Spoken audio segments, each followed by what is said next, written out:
Senhor presidente, demais vereadores, aqueles que nos assistem. Queria iniciar protestando por um tema local, uma questão que nós já tínhamos aqui mencionado na audiência pública que nós fizemos, tratando das linhas, novos trajetos das linhas de ônibus. Nós já tínhamos ouvido reclamações da população sobre o atendimento precário no serviço de transporte coletivo em Pelotas. Agora nos chegam informações de estudantes da linha Anglo-Coabipel que nos horários de pico, 13 horas e 50 minutos por ali, dezenas de estudantes ficam nas paradas porque os ônibus colocados estão superlotados e não param. Muitos até não estando superlotados, não param para recolher os estudantes que estão nas paradas. Já foi feita reclamação ao consórcio, não houve resposta, e nós vamos entrar com pedido de providência para que o secretário interceda junto ao consórcio para que se regularize isso, que está sendo prejudicado, estão sendo prejudicados os estudantes em Pelotas por conta do precário atendimento ali naquelas linhas. Principalmente se verifica o acúmulo de estudantes ali no mercado, na Andrade Neves, esquina Dom Pedro. Então, quem passar por ali no horário das 13 horas e 50 minutos vai ver que tem, às vezes, ali grupos de até mais de 50 estudantes que ficam à mercê ali do consórcio do transporte coletivo em Pelotas. Eu ouvi a manifestação dos vereadores que me antecederam sobre o grave momento político que nós estamos vivendo. Eu já, nessa tribuna, disse que é lamentável nós estarmos vivendo um momento político como esse, que é uma ruptura, na verdade, do modelo corruptor da política, que é isso que nós temos, e é difícil até se falar mais uma vez, em reforma política, num ambiente em que nós temos, como disse o vereador Ivan, centenas de deputados indiciados, talvez até esses que votaram ontem, lá, nós tivemos a votação ontem da chamada reforma trabalhista, que é a retirada de direitos trabalhistas. Muitos deles podem ser presos a qualquer momento. Esse é o clima que nós estamos vivendo no país. Sem legitimidade, atentando contra a Constituição.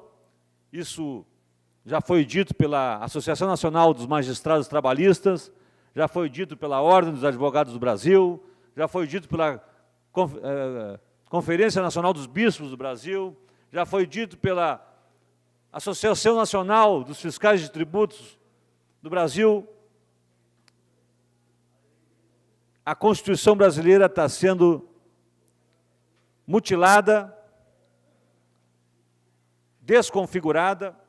O estado de bem-estar social que nós tínhamos, construído a duras penas ao longo de décadas, começamos lá atrás, quem sabe com a Revolução de 30, com a ascensão de Getúlio Vargas, e consolidou um estado de bem-estar social na Constituição de 88. O que nós estamos assistindo é o desmantelamento do estado de bem-estar social, com gravíssimas consequências. Porque o estado de bem-estar social é um estado que visa proteger os mais fracos na sociedade. O que nós estamos vendo é uma reversão, criando um estado que beneficia os mais fortes. As ações do atual governo, em poucos meses, nos indicam isso. Rapidamente, eles acabaram com o Ministério da Previdência. Talvez alguns não tenham se dado conta, mas não existe mais Ministério da Previdência. agora é uma secretaria do Ministério da Fazenda.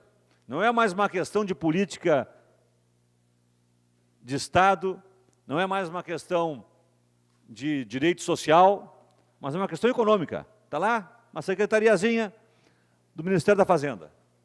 Não existe mais o Ministério da Previdência Social. Depois eles fizeram um desmantelamento também do ensino médio no país, e aí com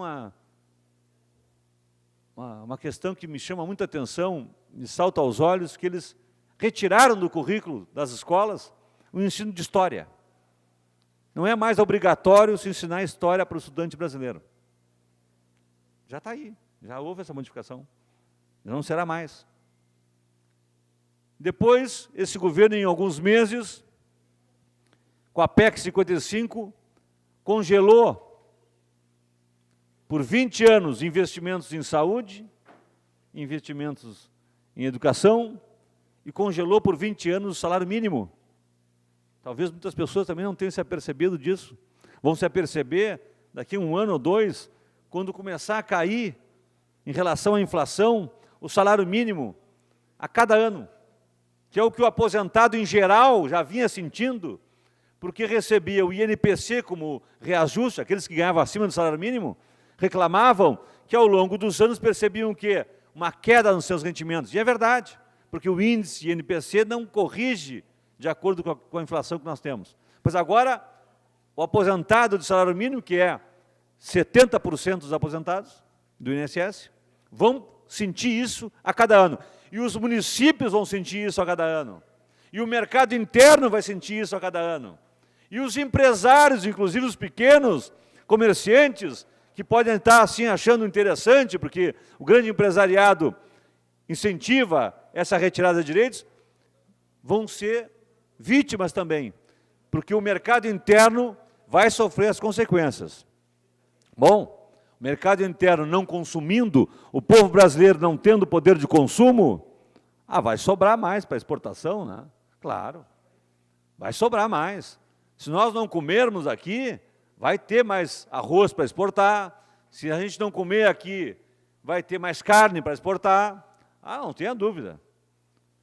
Com uma renda menor, que é o que está sendo projetado por todas essas ações, depois veio da PEC 55, depois de congelar por 20 anos o salário mínimo, eles fazem a terceirização da atividade fim, eu já falei isso aqui também, que a ANAMATRA, Associação Nacional dos Magistrados Trabalhistas, em nota pública, já disse que também é inconstitucional, porque fere a dignidade do trabalhador, é inconstitucional porque é algo que fere o princípio do não retrocesso social, quer dizer, a sociedade que avança com benefícios não pode depois retroceder, e é o que está acontecendo com a terceirização da atividade fim, é isso, é um retrocesso, porque quem trabalha em atividade de empresa terceirizada sabe que recebe 30% menos de salário, trabalha horas a mais, 3 horas a mais em média, fica muito menos, tem mais rotatividade, e tem de cada 10 acidentados, 8 são de empresas terceirizadas. Então é a precarização do mercado de trabalho, significa dizer que aqueles que trabalham na atividade fim podem ser substituídos por empresas terceirizadas com um valor de salário menor. E para completar esse quadro de sequência de que em poucos meses desse governo, que nós já dissemos aqui, não tem legitimidade para fazer o que está fazendo, não recebeu no voto designação para fazer isso, não estava no programa de governo esse tipo de mudança, porque quem ganhou a eleição não foi o PSDB e o PMDB. Quem ganhou a eleição não foi. A chapa agora deveria ter sido derrubada, mas a chapa que ganhou a eleição não tinha esse programa. Essas mudanças estão sendo propostas por emenda, elas não podem ser propostas por emenda. Eu não posso acabar com uma Constituição por emenda, porque aí eu estou acabando com a Constituição com uma maioria parlamentar eventual, e isso é antidemocrático.